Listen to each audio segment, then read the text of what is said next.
다리가 부러졌어요.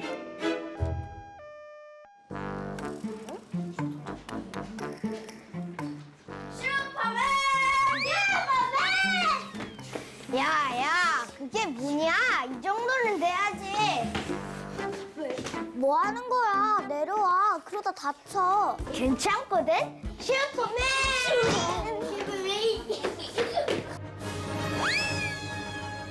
야. 책상에서 뛰는 게 무슨 슈퍼맨이냐? 나 잘 봐.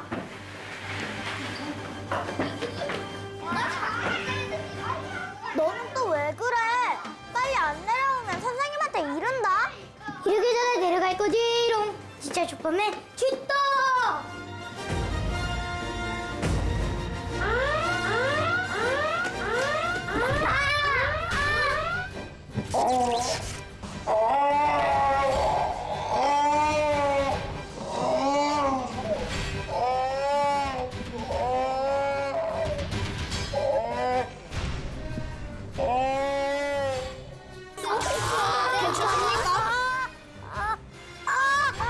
빨리 일어나. 안 그러면 선생님한테 혼나.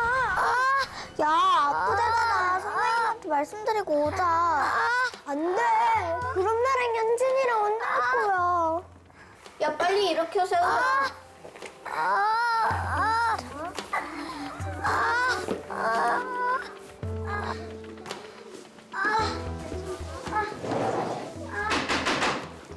이게 무슨 소리야? 니들 또 싸웠어? 그게 아니라 지환이가 사물함에서 뛰어내렸어요. 지환, 김지환 어디 있어? 김지환, 너 사물함에서 뛰어내렸어? 뭐? 사물함에서 뛰어내려? 어디 봐봐. 이렇게 하면 많이 아파? 어떻게 많이 아픈가 보네. 아이, 뭐 딱 봐도 많이 다친 것 같지는 않은데요. 뭐 봐봐요, 움직이잖아요. 그래도 119 불러야 되지 않을까요? 아유, 119 안 불러도 됩니다. 네? 아니, 이렇게 뼈가 틀어진 거는 쫙 잡아 빼서 제자리로 딱 넣어주기만 하면 되는 거거든요. 그래도 되나? 아, 그럼요. 제가 한창 운동할 때는 이런 애들 그냥 한 타스씩 고치고 그랬어요. 자, 김주환이 준비하시고. 자! 지현아! 야, 지환아! 지환아! 지현아! 지환아! 우리 친구는 깁스만 해도 됐는데 결국 병원에 입원해 큰 수술까지 받게 되었어요. 왜 그렇게 된 걸까요? 첫 번째, 다리를 이리저리 움직여봐서. 두 번째, 억지로 의자에 앉혀서. 세 번째, 뼈를 맞추려고 해서. 과연 이 중에 가장 크게 잘못한 일은 무엇일까요? 선생님이 뼈를 맞춘다고 하는 바람에 그렇게 된 거 아니에요. 아우, 뼈 맞추지도 못했어요. 그 전에 막 소리 지르고 그런 거라니까요. 아니, 근데 그때 선생님도 애 다리 잡고 막 움직이고 그러셨잖아요. 그때는 괜찮았거든요. 선생님이 딱 잡으면서 힘을 주셔서 그렇지. 자, 우리 친구가 다친 뒤에 주변에 있는 분들이 여러 가지 행동을 했는데요. 이 중에 가장 잘못한 행동은 과연 무엇일까요? 정답은 바로 2번. 억지로 자리에 앉히려고 해서. 에? 의자에 앉으면 안 돼요? 아, 의자에 앉는 게 문제가 아니라 바로 저렇게 다친 친구를 무리하게 옮겼기 때문이에요. 그러게 선생님한테 먼저 알리지 그랬어. 사물함에서 뛰어내렸다고 혼날까 봐. 우리 친구들 사고가 나면 부모님이나 선생님한테 혼날까 봐 알리지 않고 어떻게 해보려다가 오히려 그 손상이 더 커질 수가 있거든요. 특히 우리 친구의 경우에는 다리가 부러졌기 때문에 더욱 알렸어야 해요. 자, 왜 그런지 한번 알아볼까요? 외부의 힘으로 뼈가 부러지는 것을 골절이라고 하는데요. 골절은 뼈가 부러지면서 피부 밖으로 튀어나오기도 하지만 상처 없이 피부 안에서 부러졌을 경우가 더 많아요. 또 뼈가 부러지면 부러진 뼈가 매우 날카로워 주위의 근육과 인대, 피부에 상처를 입힐 수도 있어요. 이때 다친 환자를 무리하게 움직이게 하면 부러진 뼈도 움직이게 되고 주위 혈관을 더 상하게 해 몸 안에서 출혈을 일으킬 수 있기 때문에 무리하게 움직이지 말아야 한답니다. 그래요. 보통 골절상을 입게 되면 주변 사람들이 놀라서 우왕좌왕하게 되는데요. 가장 중요한 것은 환자의 몸을 무리하게 움직이지 않게 하고 안정을 취하게 하는 거예요. 아, 움직이게 하면 안 되는구나. 그렇죠. 몸을 마구 움직이다가 혈관이나 신경을 건드려서 더 크게 다칠 수 있으니까요. 아, 그렇구나. 아, 근데 제가 보기에는 이 뼈가 비틀린 것 같지도 않고 흔들거리지도 않아서 그냥 삔 건 줄 알았거든요. 그냥 봐서는 잘 모르고요. 엑스레이 같은 것을 사용해서 뼈의 상태를 파악해야 확실히 알 수가 있어요. 특히 어린이의 뼈는 어른과 다르기 때문에 더욱더 위험합니다. 한창 자라고 있는 우리 어린이들의 뼈는 어른 뼈와 다르게 조금 물렁해서 뼈가 완전히 부러지지 않을 때도 있어요. 나뭇가지가 부러질 때처럼 한쪽은 부러지고 반대편은 휘어져 움직일 수 있는 경우가 많죠. 그렇기 때문에 뼈가 튀어나오지 않거나 흔들거리지 않는다고 해서 뼈가 부러지지 않았다고 함부로 판단하는 것은 위험하답니다. 아, 선생님이 많이 고쳐봤다면서요. 아, 죄송해요. 아, 근데 그러면 다리를 다치게 되면 무조건 병원으로 가야 되나요? 아니요. 그 전에 응급처치를 해야죠. 근데 건드리지도 말고 움직이지도 말라면서요. 그래도 응급처치를 하는 것이 좋아요. 아까 봤듯이 부러진 뼈의 경우에는 날카롭기 때문에 움직이다가 신경이나 근육이나 혈관에 2차적인 손상을 준다고 했죠? 네. 그렇기 때문에 부러진 뼈가 움직이지 않도록 부목을 대주는 것이 가장 중요합니다. 주위에 있는 판판한 판이나 빗자루, 우산 같은 막대를 부목으로 사용한 다음 붕대를 감아 골절된 부위가 움직이지 않게 해줘야 하는데요. 이렇게 부러진 뼈를 부목으로 고정시키면 뼈가 움직이지 못해 2차 손상을 줄일 수 있고 통증을 줄여줄 수 있어요. 또 부목을 하고 있으면 환자를 병원으로 싣고 가거나 병원에서 방사선 사진을 찍을 때도 조금 더 편하게 할 수 있답니다. 네, 그렇습니다. 보건실에 부목이 있다면 부목으로 부러진 부위를 최대한 움직이지 않게 하는 것이 가장 중요합니다. 아, 부목부터 해야 되는 거군요. 그리고 우리 친구들이 꼭 알아야 될 게 있어요.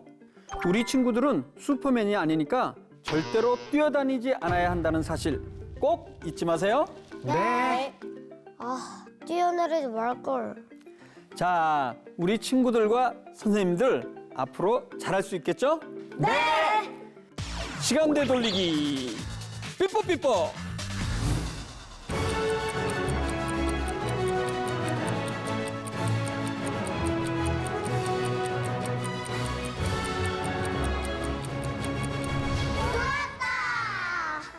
지아나, 절대로 움직이면 안 돼. 그래. 지현아, 절대로 움직이지 마. 선생님이 가서 부목 가져올게. 선생님 이쪽으로. 자, 조심. 다친 다리가 움직이지 않게 조심조심. 조심조심.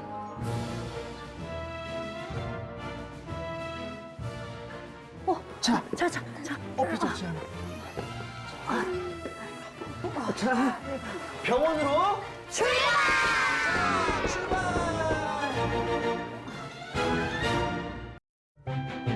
숨을 쉴 수가 없어요. 야, 그냥 한 번만 바꿔보자. 이거 내 거야. 한 번만 바꿔줘. 아, 싫어. 야, 그냥 한 번만 바꿔. 애들아 싸우지들 말어. 아, 이거 내 거잖아. 네. 아니, 내 거야. 아이고 배야. 아이고. 싫어. 내 얘들아. 할아버지 저희 화장실 좀 갔다 올 테니까 싸우지들 말고 가만히 놀고 있어라. 에. 아이고. 아, 싫어. 좋은데 한 번만. 야.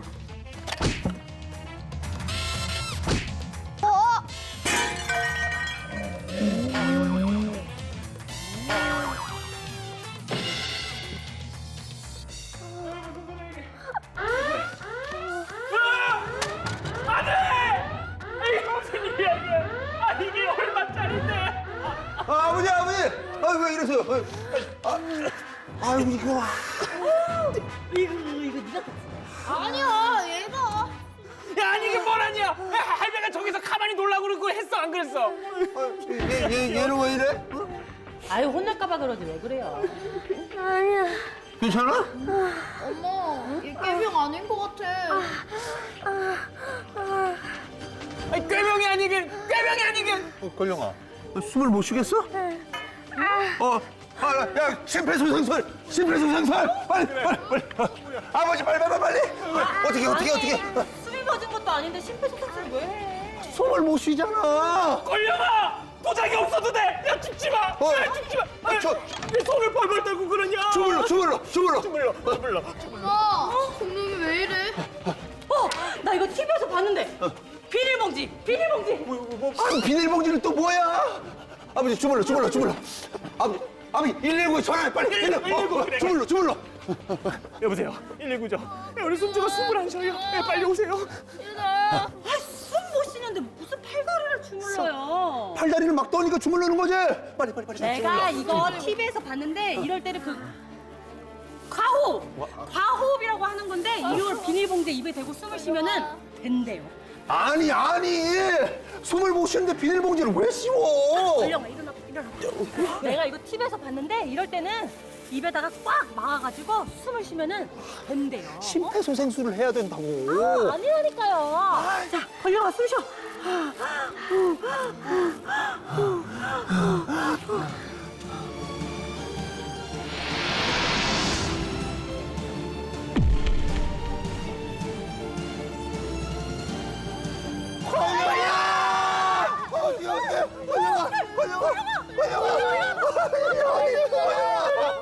숨을 빠르게 몰아쉬면서 힘들어하던 우리 친구가 갑자기 쓰러지게 된 이유는 무엇일까요? 첫 번째, 심폐소생술을 하지 않아서. 두 번째, 비닐봉지를 이용해 숨을 쉬어서. 세 번째, 손발을 주물러서. 과연 어떤 이유 때문일까요? 당연히 1번이죠. 심폐소생술을 했어야 했다니까. 아니, 숨을 못 쉬는 것도 아니고 잘 못 쉬는 건데 왜 심폐소생술을 해요? 제 생각에는 3번이에요. 아니, 숨을 못 쉬는데 왜 손발을 주물러요? 손발을 막 이렇게 떠는데 그냥 주나? 아니, 그럼 나는 2번 같아. 애기가 숨을 못 쉰다는데 그 비닐봉지를 막 씌워가지고. 맞아. 2번도 가능성이 있어요. 원래 그럴 때는 비닐봉지를 대고 숨을 쉬는 게 맞아요, 아버님. 자, 그럼 이 중에서 가장 잘못된 방법은 무엇일까요? 정답은 바로 2번. 비닐봉지를 대고 숨을 쉬어서. 아니, TV에서 보면은 저렇게 숨을 빨리 쉬는 거는 과호흡이고 과호흡일 때는 비닐을 대고 숨을 쉬라고 했는데요? 네, 사실은 비닐봉지가 아니라 종이봉지를 이용한 종이봉지 호흡법이란 게 있었어요. 그동안 이 방법을 사용해 왔는데 요즘은 사용하질 않아요. 자, 왜 그런지 이유를 알아보기 전에 과호흡 증후군이 무엇인지 먼저 알아볼까요? 우리 신체는 호흡을 해서 산소를 들이마시고 이산화탄소는 배출하게 됩니다. 이 과정에서 동맥의 피에는 이산화탄소의 농도가 35에서 45mg/Hg 정도 유지가 되는데요. 하지만 다양한 원인에 의해 숨을 너무 빨리 많이 쉬게 되면 이산화탄소가 지나치게 많이 배출되어 동맥 피에 있는 이산화탄소의 농도가 정상 범위 이하로 떨어지게 되고 이런 증상을 과호흡 증후군이라고 해요. 사람에 따라 손, 발이 떨리고 식은땀이 나기도 하고 마비 증상과 함께 두통 혹은 어지러운 증상이 생길 수도 있고 심한 경우에는 심장마비까지 발생해 생명을 잃을 수도 있어요. 그러나 안정적인 호흡을 제대로 하게 되면 자연스럽게 나아지기도 한답니다. 그렇습니다. 비정상적으로 숨을 빨리 쉬게 되면 우리 몸의 이산화탄소가 너무 많이 배출이 되어 생기는 증상인데요. 이 경우에 응급처치로 종이봉지를 이용해 숨을 쉬는 방법이 사용되어 왔었죠. 아니, 그런데 지금은 왜 안 하는데요? 과호흡 증후군은 이산화탄소가 부족해서 생기는 것이기 때문에 봉지에 대고 숨을 쉬고 내뱉었던 이산화탄소를 다시 마셔 부족해진 이산화탄소를 보충하는 방법으로 봉지 호흡법을 사용해 왔어요. 그러나 의학적으로 입증이 되지 않았고 심한 경우 생명이 위험해질 수 있다는 보고도 있어 요즘은 권장하지 않아요. 네, 그렇습니다. 요즘은 응급처치로 사용하지 않고 있습니다. 아, 그러면 무조건 병원으로 가야 되는 건가요? 최대한 안정을 취하면서 숨을 천천히 들여 마시고 쉬는 것을 반복하면서 병원에 가는 것이 좋습니다. 아, 안정이 되었다 할지라도 빨리 병원에 가서 확인해 볼 것이 있습니다. 아, 나아져도 가야 돼요? 왜냐하면 과호흡증후군은 오늘 우리 친구처럼 아주 심한 스트레스를 받거나 불안증이나 공황장애와 같이 정신적인 질병이 원인일 수도 있고 천식과 같은 폐질환이나 심장질환 때문에 생길 수도 있거든요. 그렇기 때문에 과호흡증후군이 발생하면 먼저 병원에 꼭 방문해서 그 원인이 무엇인지 확실히 진단을 받고 치료를 받아야 합니다. 아, 정확한 원인을 알아내는 것이 가장 중요하군요. 그렇습니다. 함부로 판단하지 말고 어떤 원인 때문에 과호흡증후군이 생겼는지 꼭 확인하는 것이 필요합니다. 자, 이제 과호흡증후군이 생겼을 때 어떻게 해야 하는지 잘 알겠죠? 네! 시간 되돌리기 삐뽀삐뽀.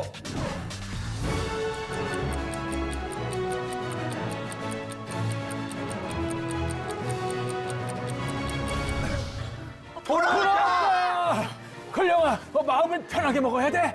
이제 이 비닐봉지는 사용하지 않고 자, 천천히 숨을 쉬어보자. 자, 코로 숨을 들이마시고 입을 조그맣게 만들어서 천천히 내쉬는 거야. 자,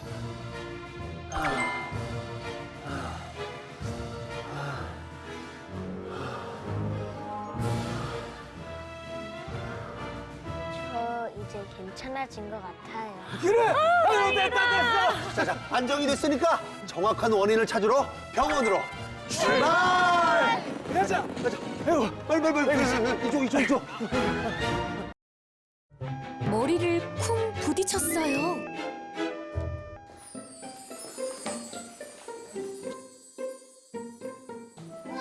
와, 진짜 잘 미끄러진다! 와! 진짜 미끄러진다!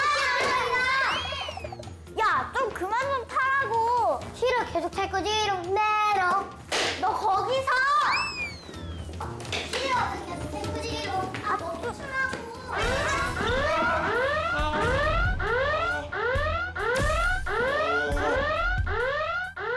지연아, 괜찮아?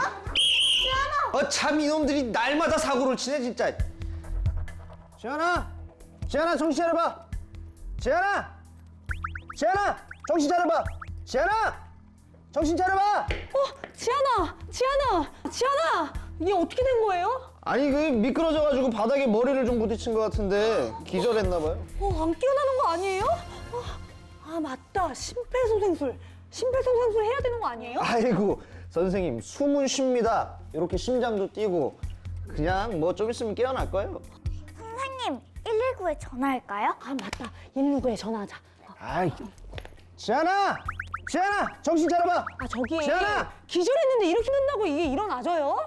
아, 빨리 심폐소생술 해주세요. 아 그게 아니라 지금 애는 머리가 다쳤다고요. 머리를. 머리요? 네. 아, 그럼 다리를 들어야죠. 머리를 다쳤는데 다리를 든다고요? 머리에 충격이 가해졌잖아요. 네. 그럼 머리에 피가 안 통할 거 아니에요. 네. 그러니까 다리를 이렇게 들면 피가 머리 쪽으로 가서 일찍 깨어날 거 아닙니까? 아니 그 머리에다가 피를 보낸다고요? 네네, 이렇게. 아니 선생님 빨리 내려놓으세요. 아니 숨을 안 쉬어요. 어떡해요. 지연아 정신 차려봐. 지연아 나봐. 지연아 우리 친구는 다행히도 구급차가 빨리 도착해서 생명을 구할 수 있었어요. 그런데 응급처치 중에 잘못된 것이 있었어요. 과연 무엇일까요? 첫 번째, 몸을 일으켜 세우고 흔든 것. 두 번째, 심폐소생술을 하지 않은 것. 세 번째, 다리를 든 것. 과연 이 중에 어떤 것일까요? 선생님이 먼저 119에 알렸어야 했어요. 아니 저는 그냥 피도 안 나고 그러니까는. 아유, 그러니까 제 말대로 처음부터 심폐소생술을 했으면 됐잖아요. 아니 숨을 쉬고 있었다니까요. 숨도 쉬고 심장도 뛰고 있는데. 에이, 심폐소생술은 아니죠. 네, 그건 선생님 말씀이 맞아요. 기절했다고 무조건 심폐소생술을 하는 것은 아니죠. 아, 그럼 2번은 아니고.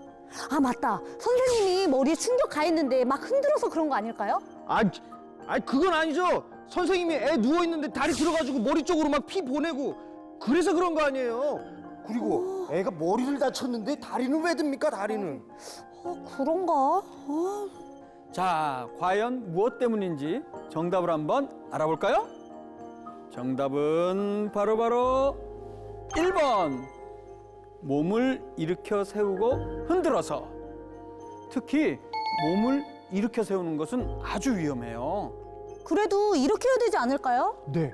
아니요. 기절을 해서 의식이 없을 때 몸을 일으켜 세우는 것은 아주 위험한 행동이에요. 머리를 부딪혔을 때 목뼈도 다칠 수 있거든요. 네, 그렇습니다. 혹시 119 구조대가 환자의 목에 보호대를 하고 병원으로 이송하는 장면을 본 적이 있나요? 머리는 목뼈와 연관이 되어 있고 의식이 없는 환자는 목을 가누지 못하기 때문에 목뼈에 무리를 줄 수 있기 때문인데요. 그렇기 때문에 병원에서 검사했을 때 이상이 없다고 하기 전이나 환자가 깨어나 스스로 목을 움직이기 전까지는 목을 움직이지 않는 것이 가장 중요하답니다. 그리고 기절한 사람을 깨우려고 머리나 몸을 흔들거나 뺨을 때리는 행동은 아주 안 좋은 방법이에요. 그럼 다리를 드는 건요? 우리 친구 같은 경우에는 머리를 부딪혀 뇌진탕으로 기절했기 때문에 다리를 드는 것은 별로 도움이 되지 않아요. 뇌진탕이요? 그거 위험한 병 아니에요? 자, 그럼 뇌진탕이 정말 위험한 병인지 한번 알아볼까요? 머리에 충격이 비교적 약하게 가해져 뇌가 붓거나 피가 나지 않고 검사 결과상 이상이 없는 경우를 뇌진탕 혹은 뇌가 놀랐다고 해요. 뇌진탕일 경우에는 기절하거나 깨어난 뒤에도 기억을 일부 잃어버리거나 하는 증세를 보이기도 하고 어지럽고 속이 울렁거리거나 시력, 청력이 약해지는 후유증이 생기기도 하는데요. 보통 3개월 이내에 이런 증상이 없어지고 아주 드물게 1년 이상 후유증이 지속할 수도 있어요. 네, 뇌진탕은 아주 위험한 병은 아니고 보통의 경우는 조금 있다 깨어날 수 있는데요. 아주 가끔은 오랜 시간 깨어나지 못하는 경우도 있습니다. 아, 그럼 머리를 부딪히면 금세 깨어나도 병원에 가야겠네요? 그렇습니다. 금세 깨어났다 할지라도 뇌 안이나 머리뼈에 손상이 있는지 병원에서 검사를 해봐야 합니다. 아, 그럼 119가 오기 전까지는 뭐 딱히 응급처치를 할 게 없는 거네요? 일으키지도 말고 그냥 가만히 있으라면서요. 119가 올 때까지 깨어나지 않는다면 꼭 해야 할 일이 있어요. 그런데 선생님들은 그걸 안 하셨나요? 그게 뭔데요? 숨을 계속 쉴 수 있게 해주는 거죠. 어떻게 숨을 쉬게 해요? 의식을 잃었을 때는 혀가 말려서 숨을 쉬는 숨길, 즉 기도를 막을 수 있기 때문에 제일 먼저 혀가 말리지 않게 해야 해요. 혀가 기도를 막게 되면 숨을 쉬지 못하게 되고 뇌로 산소가 공급되지 못해 깨어나도 큰 후유증이 생길 수 있거든요. 그렇기 때문에 고개를 옆으로 돌려주고 목을 조이는 옷이나 목도리 같은 것을 풀어서 숨쉬기 편하게 해주면 좋습니다. 네, 숨을 편하게 쉴 수 있도록 도와주는 것이 가장 중요한 처치입니다. 아, 그럼 지안이가 갑자기 숨을 못 쉬게 된 게 혀 때문에 그런 건가요? 아마 그랬을 거예요. 아, 고개를 옆으로 돌려주기만 하면 되는 건데 그걸 안 했네. 그런데 오늘 우리 친구는 뇌를 크게 다치지 않은 가벼운 뇌진탕이라 다행이었어요. 하지만 뇌를 다치면 생명이 위험해질 수도 있기 때문에 뇌와 머리를 보호해 주는 것이 가장 중요합니다. 그리고 뇌진탕을 예방하기 위해서는 요즘같이 추운 날 주머니에 손 놓고 다니는 것은 절대 하지 말아야 돼요. 아, 그리고 스마트폰 보면서 걷지 않기. 아, 그리고 미끄러운 곳에서는 절대 뛰지 않기. 네, 그렇습니다. 뇌진탕을 예방하는 가장 좋은 방법은 바로 다치지 않는 것입니다.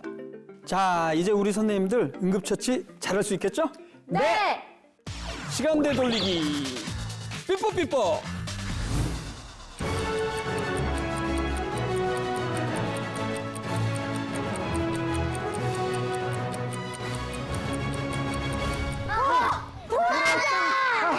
자, 먼저 119에 전화를 좀 해주세요. 아, 네.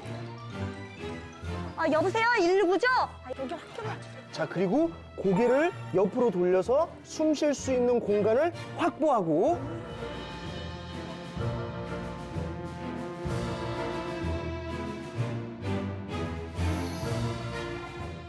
오, 선생님 깨어났어요.